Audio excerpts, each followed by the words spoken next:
All right. Good afternoon and happy late June to you all. Got my summer look all set here. I don't actually like the way I look with a bald head, but love the way I feel and love the fact that I don't need to worry about my hair, in the morning, driving the car with the windows down and all that. So, today I want to share a little something that's been on my mind for a while, actually, and it's only been a more intense topic of thought these last few weeks with the whole Black Lives Matter cops sort of thing going on in society right now. I want to talk a little bit about authority, but I'm not going to touch civil authority or the authority behind the police. I'm not going to touch that. There's a lot of anger and frustration going on right now, and I think if I literally say anything, I'm going to hurt a lot of feelings, regardless of whether or not I pick a side even. I don't want to talk about that. That's not what I was originally thinking before when I said this was on my mind for a while. I actually want to talk about church authority and why church authority is actually a really great thing. And it's definitely something that we should appreciate. So as usual, I want to start with the definition. So I've got it right here from my trusty website, dictionary.com. Always a useful thing. And the primary definition of authority is the power to determine, adjudicate, or otherwise settle issues or disputes.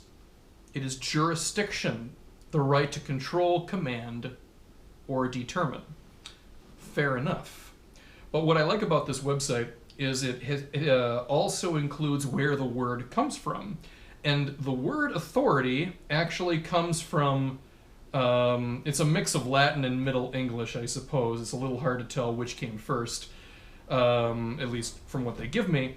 But it's actually originally from the word author, to create. And that makes a lot of sense. Ultimate authority belongs to the creator. And, we can talk about God and all of that stuff. But I have a more amusing way to put that into context. Stan Lee, I think he died about 2 years ago, maybe a year and a half ago. Stan Lee is the guy that, is responsible for a lot, maybe the majority of comic book characters like Spider-Man and all of that. He seemed like a really interesting, great guy. Never actually met him, of course, but he had my respect. And Stan Lee was sick to death of one question above all. Hey, Mr. Lee, who would win in a fight? Spider-Man or Batman or whomever? And people were constantly asking Stan Lee, who would win in a fight, this guy or this other person? And after a while, Stan Lee he made a blanket statement for all future people who had that question. He says, all right, you guys got to stop this. Here is a universal answer for all of you. Who would win in a fight? Person A or person B? The person who wins is the person I say who wins because they're my characters. So don't give me these arguments that Batman might beat Spider-Man for these reasons. No. If I say Spider-Man wins, that's the way the story goes. And I actually had to really laugh at that answer because Stan Lee was absolutely correct. They're his characters. They're his stories. And he has the authority to determine how those stories progress. That is his right. So, when it comes to the church, what I read in an article a few weeks ago, which I think put it into perfect context, the reason that church authority is fantastic is it's because it's everything that authority should be in a religious context. I have to be careful about that because civil authority is a very different thing. Church authority is fantastic because it is specific and it's weak. Church authority is specific and weak. Civil authority is neither of those things. Civil authority is general, like there are rules that everyone has to obey, rules of the road and all of that, and it has to be strong. You have to follow the rules. If you speed on the highway, you deserve to get a speeding ticket. You are breaking the rules, and you are liable to punishment whether you like it or not. Church authority is different. It is specific. The church only has real authority on matters of faith and morality. That's really what the church is good at. And it's weak because church authority only applies, first of all, it only completely applies to Catholics.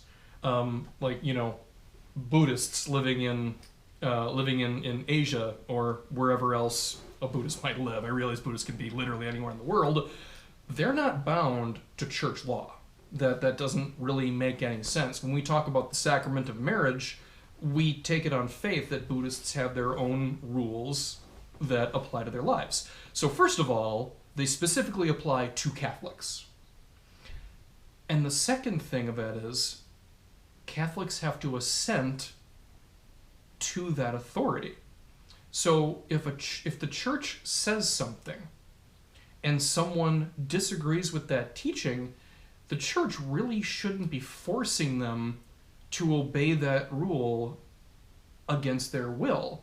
And the church has done that in the past. There were times where we really laid down the law, and I would argue that was actually an abuse of church authority. That is not what Jesus had in mind.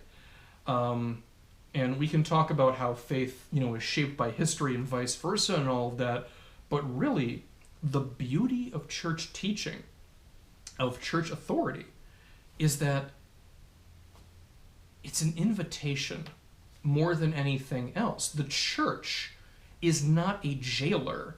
The church is a guide. It is a mentor. It is there to help us better understand Christ and the way of life that he is encouraging us to live. I have actually heard that from very classic thinkers with respect to dogma. Like, dogma does not exist in of itself. Dogma exists specifically to enlighten human minds to the reality of Jesus Christ. And dogma is important and, unchangeable because that enlightening of Christ is something that does not change in importance or what it teaches. So again, it's an invitation. It's an invitation, and the church really has true authority when it comes to faith and morals, what really matters to the church.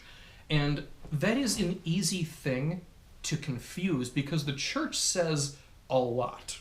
Like, the church has opinions about practically everything. And the reason it does that is because practically everything we do in life has a moral dimension.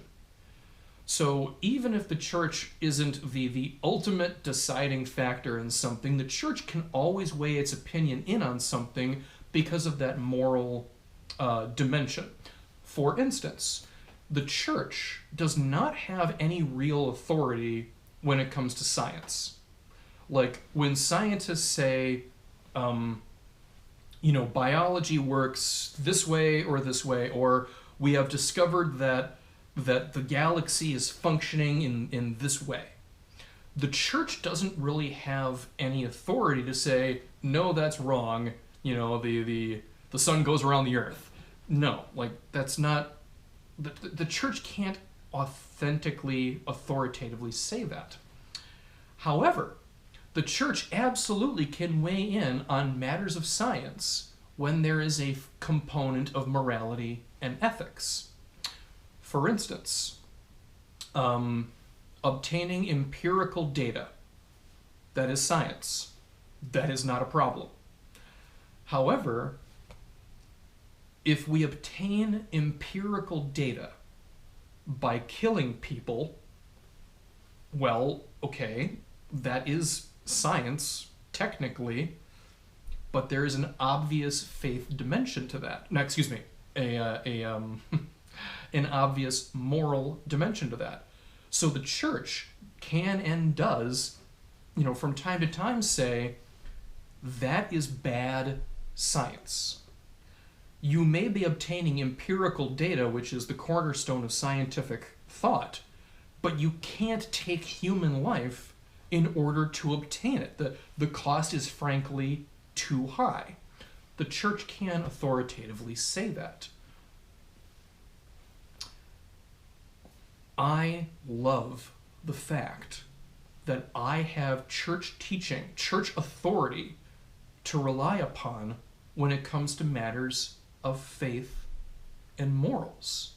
Because all too often, we hear things which sound believable, but they're not actually coming from an authoritative source, and very often it's just untrue. Frankly, I'm up to my wit's end when it comes to social media. I'm reading my news articles and all of that. I think there are so many lies and so many half-truths going around the internet right now. It's staggering. And I truly worry about people who are getting the bulk of their information from untrustworthy sources. And that's where we need to consider the concept of authoritative sources, credible sources. One really simple example I have for you, I was very disappointed. I saw something on my news feed, and it was a guy. He's confined to home like most of us, and his article was, I'm a 38-year-old man and I haven't watched a single minute of any of the Star Wars movies. I have kids. We got Disney Plus. I'm going to watch all of them, and I will give my regards as a 38-year-old man who's truly new to all of this, aside from pop culture references. And he started with, my favorite of the series, A New Hope, the first one that was filmed, and went down, and man, did he have disrespectful things to say about it. Basically, he hated all of the movies. He thought they were meaningless. He thought they were badly written. He complained about Star Wars A New Hope, and said that it didn't have sufficient character building. Like really? Did you watch it carefully? And he and his 6-year-old son said it was boring. And okay, well, I see how a 6-year-old can say that. Anyway, don't mean to ramble.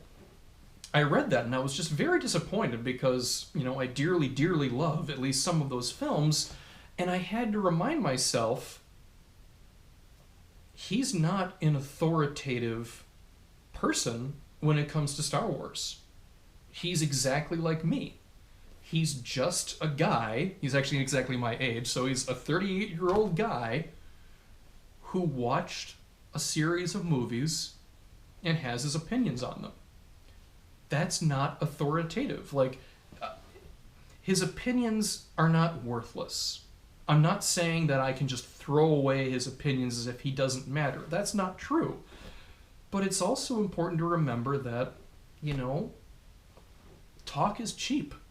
And anyone can place their opinions on the internet like that, regardless of how sensible they're being or not. And I love church authority for that. I do. Because when the church is talking about faith and morality, when it's talking about the things it's supposed to be talking about, it is giving very clear, very systematic advice and information about that topic. And that's why I think that when the church says something, we should definitely pay attention, because it is truly authoritative. I'm going to wrap up with one thing. Why is the church authoritative. Like, where does the authority come from? Well, on the one hand, it's an unbroken apostolic chain of hierarchy from Christ and the apostles themselves. That does afford it some authority. But on a more systematic, rational level, part of the reason you should listen to church authority when you read about it, the church never gives a moral instruction without reasoning behind it. A lot of people accuse the church of the opposite of that, and it's always untrue.